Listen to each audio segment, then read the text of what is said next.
Ne qil? Chiq. Hmm. Accountingga kir. Ashuni ol. Ko'rsatding-da kimlaring borligini. Endi mana bos. Kaltiga olasan. Bom evlasan. Meniki.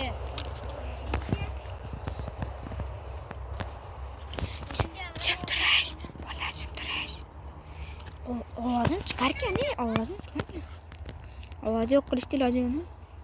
Voh, bular qanaqa qilgansa buni? Hop, ana. Endi.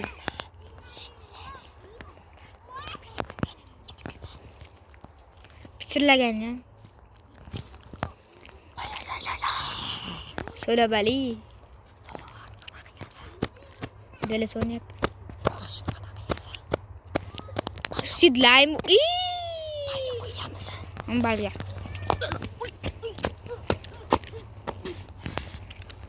Bo'ldi. Yana qani yirtilgan. Ana. Bilet. Video chiqaryapti. Mana qayer chiqmaydi, amalaki. Naqa bilaman. Davay ana. Bitta o'yna ikkinchisini oshning. Manimi? Pak. Ikkinchisi. Men qiyshimman deb yozib qo'yaymi? Ikkinchisini men o'ynay. Nasıl stop çıkmadın mı? Men juda ham qiyshimman deb yozib qo'yishim. Delese. Ne kamerani bilan qo'ying. Ha? Ya kamerani bilan. Men mana shunaqada yaxshi o'ynayman. Seniki-mi? Yo'q, yaxshi o'ynayman. Yomonchasi yo'q bo'lsa. Tepganni ham bunday buralganini ham ko'rsatadi-da. Bunday qilib ko'rganimni bunday qilib to'g'ri tepganga o'xshaydi. Qiyshiq zarmani ham to'g'ri o'xshaydi.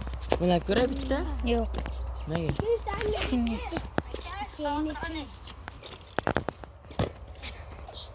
Sochilgan anigina qilib qopti. Mana.